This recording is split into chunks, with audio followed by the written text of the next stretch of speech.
Waheguru Ji Ka Khalsa, Waheguru Ji Ki Fateh. I'm going to talk about the struggles we've lost. The Panch Chor are thieves, they're called Panch thieves. They keep us away from Paramatma, our Supreme Soul, Waheguru. They keep us trapped in the illusion. Lost is in particularly an interesting one because we kind of are biologically hardwired to have these impulses, these urges, these desires, so we can procreate and start a family. So calm in the right context is not seen as something bad within a marriage. To start a family and stuff is part of the process, but it can also be seen as toxic and as evil. Some people actually commit crimes because of lust. But evil, when you say these Banjajor are evil, they're keeping evil, it's not necessarily meaning, they're making you do crime all the time.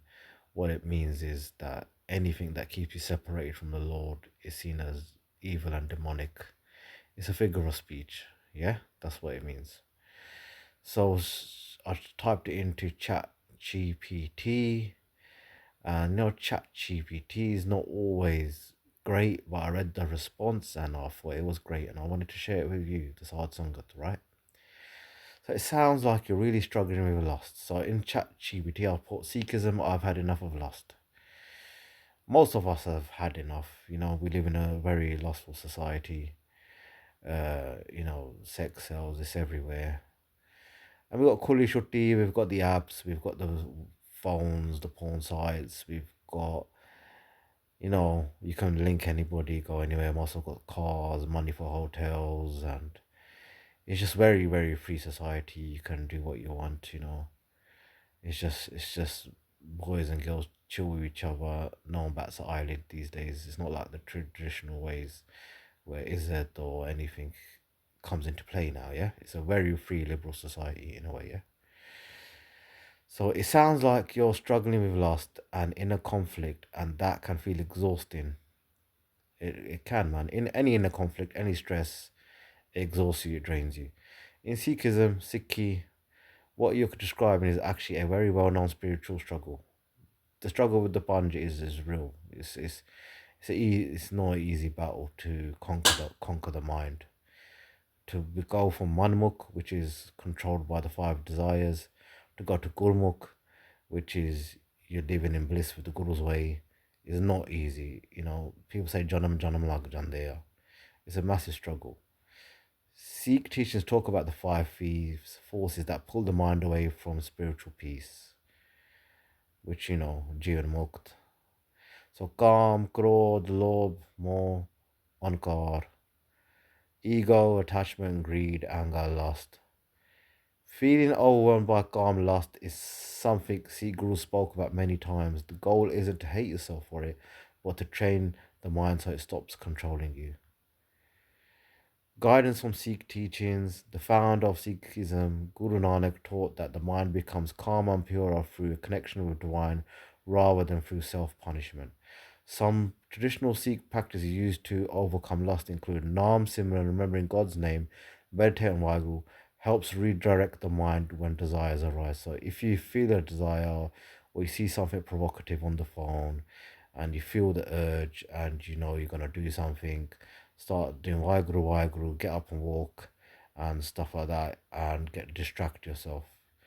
Because you want to preserve this energy and turn it into Shakti, spiritual energy, which will help our spiritual progress. Sangat, good company. Spending time with spiritually focused people at the Gurdwara helps reshape habits and thoughts. Well, it doesn't have to be the Gurdwara online. You could talk to your mate, say, look, let's do Simran together. Good Sangat will tell you, good pious ways of living and guide you the right way. They'll keep you charged. If you've got a good close knit community, Sangat, you won't be out there going to see prostitutes or sleeping around because you think my friends are going to find out and it's not good. If you've got the wrong type of friends, they're going to encourage wrong type of behavior, you know what I mean? So that's why good company is mainly to be kept. So seva, selfless service, helping others reduces ego and redirects energy away from obsessive thoughts. Discipline of the mind. Instead of fighting lust with anger or shame, Sikh teachings encourage awareness, humility, and redirection. So we do our das from the Guru to help us in the struggle. Something important to remember: even respected Sikhs struggle with these impulses. The Sikh path is about progress, not perfection. Recognizing that lust is harming your peace is already a strong step towards mastering it. So you're right. Just because you're Sikh, we're not perfect. We are progressing on this path to become Jivamukh, to become perfect, to become, you know, free of bad karmas. So a simple daily practice many Sikhs use: when lustful thoughts come, pause and take a slow breath. Repeat Waheguru quietly for a minute. Shift attention to something meaningful: reading Gurbani, exercise, helping someone. Over time, this retrains the mind. I hope this can help. You can use ChatGPT for more help if you're struggling with this. I'm not reading this saying, "Oh, I've overcome lust." No way, man. It's hard. It's one that is, I've been trying to battle lust for ages. We all are on our own different levels of lust. Some watch porn, some masturbate, some sleep around, some do stuff on the phone with their other partners or whatever.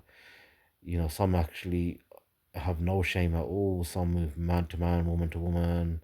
It's crazy. Everyone's struggling in their own ways. What I mean? Some people are doing prostitution out there. What I mean? Some people are actually making porn films. So, Gam, if you look at lust, look at the world that we live in. It's crazy. You've seen the Epstein files, the P Diddy stuff. That's just stuff that's in the mainstream media.